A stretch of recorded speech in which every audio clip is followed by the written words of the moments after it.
Hello, YouTubers. Joe Kersey here on Sunday, January 18th, 2015 at 2:18 or 14:18 in the afternoon Eastern Time. Paul's doing a little, getting ready to watch a little Broomball action there from Michigan Tech on the computer. Have you got up here this morning? And you'll notice that Paul is wearing his chill pants. He's wearing these gray chill pants that I got him from Wal-Mart. And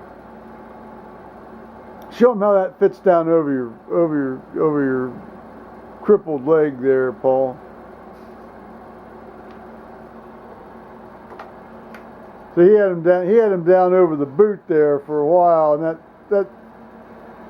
It's tight. that sort of worried me about stretching the bottom of the elastic on the bottom of these things, because when you want to wear them after you become healed, Right. So he's pulled them up above the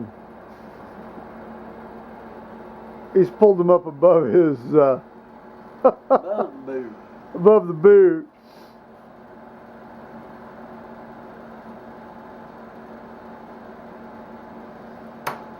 So that's good. Well, we'll let Paul get back to his business there. Meanwhile, I can show you my chill pants. I've got some camouflage chill pants here, but these are all cotton. These are 100% cotton. They're about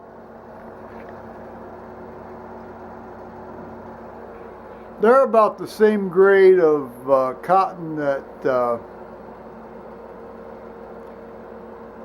LL Bean used to use. When they, but their original chinos, khaki pants, whatever you wish to call them, before they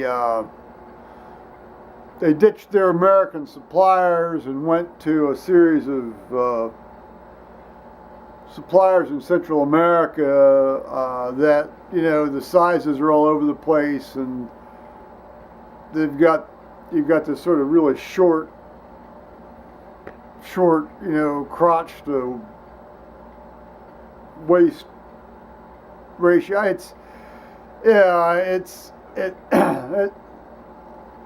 They're almost unwearable now. I think I've got like one or two pair left of the newer variety, and all the old ones I've had are, they're all worn out. So anyway, these are. These are pretty good grade pants. So we'll try.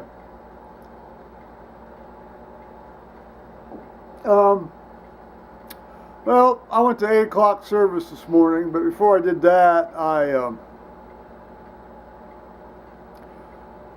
went shopping. Now we were, since Paul's been basically bringing home most of the food here from the hotel here the last 3.5 years, coming up on 4 years now.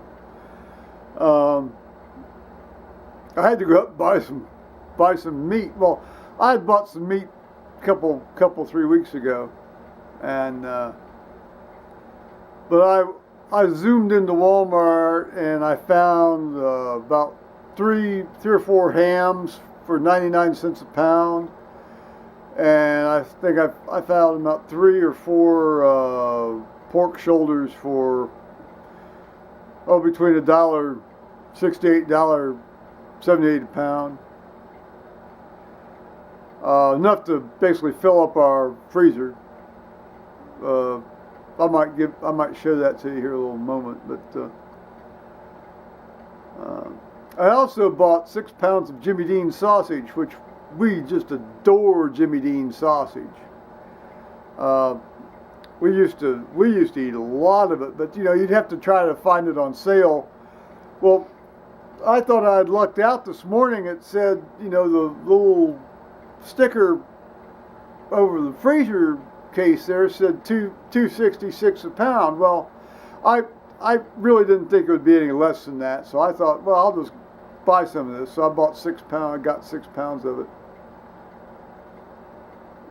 But when I checked out, it seems they charged me $3.98 a pound for it, almost $4 a pound, which was actually kind of what I was thinking, you know, it might be. But I was very surprised to see it at $2.66 a pound. And if I'd had time, you know, I had to get off to church, so I didn't really have time. If I had had the time, I would have just either said, I don't want to buy this, or I would have insisted they go back and give me the lower price.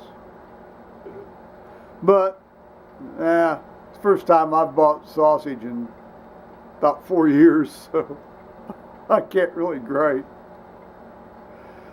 Oh, gosh. There's Broomball. Broomball moves on apace here. Black court. That's the black court. They've got three. They've got black and gold and silver courts up there at Michigan Tech.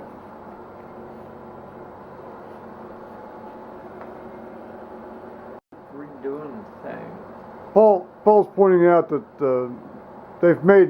Michigan Tech has made their website harder to navigate. So, Where is it? at least as far as Broomball is concerned. Well, we don't need to thrash through that. So, suffice to say, they have made it harder to navigate, for what it's worth. So, made it up to church in time, actually with a lot of time to spare, and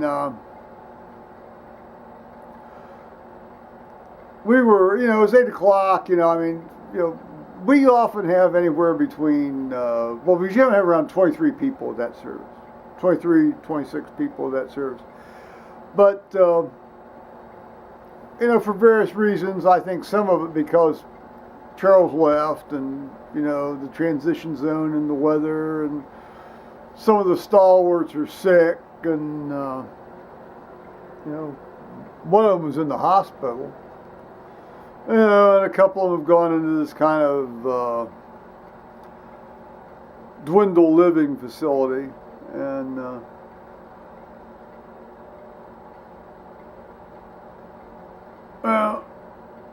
so we were 14 in number today. Excuse me.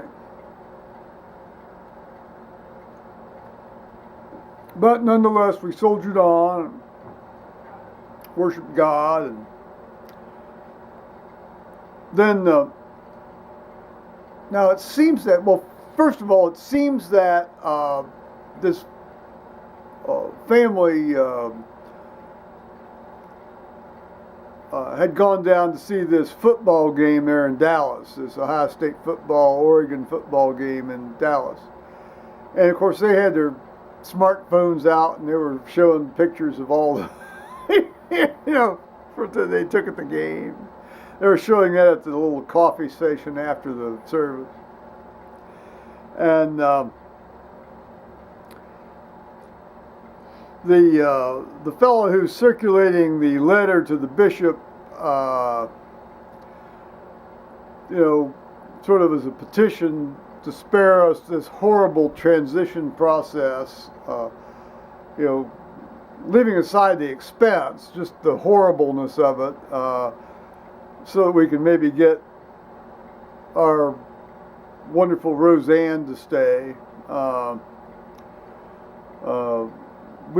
He was passing there, and we were signing that, and then he'd arranged to have a couple of people honcho that at the 10:30 service and get signatures on this letter to the bishop.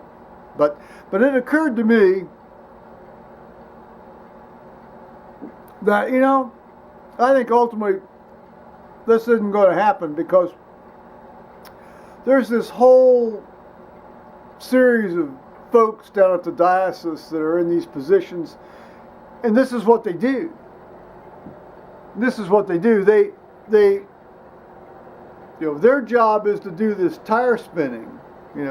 This job is to, go out to the parishes and do this tire spinning during these transition periods, and were the bishop to bypass this process for us.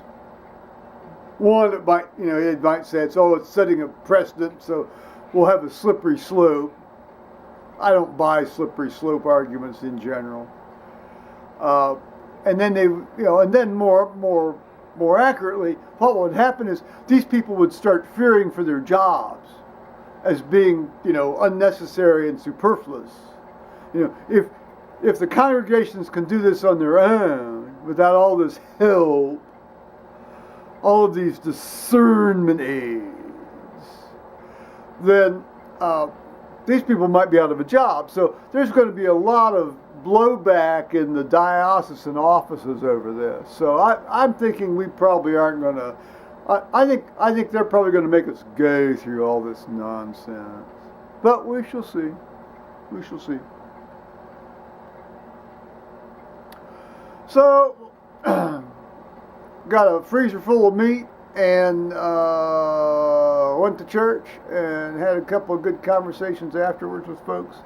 I want to show you this freezer full of meat now.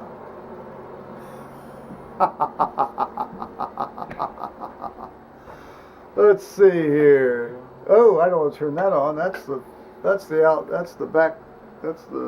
garage light here. Let me show you this here.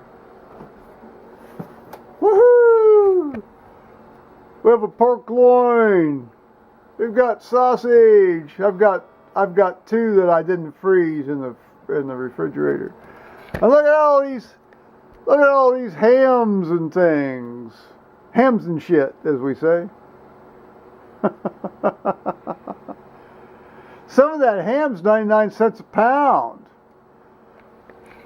Well, the reason it was 99 cents a pound is because of the idiotic expiration date laws and stuff, It's ridiculous. It's just absolutely ridiculous. So we've got, see, that's one of those hams. And there's a couple of those sausages there. We got tons of hard-boiled eggs and pickled eggs. There's the syringe for the epinephrine injection should Paul get stung with a bee. So on that note, I'm going to say bye-bye, YouTubers.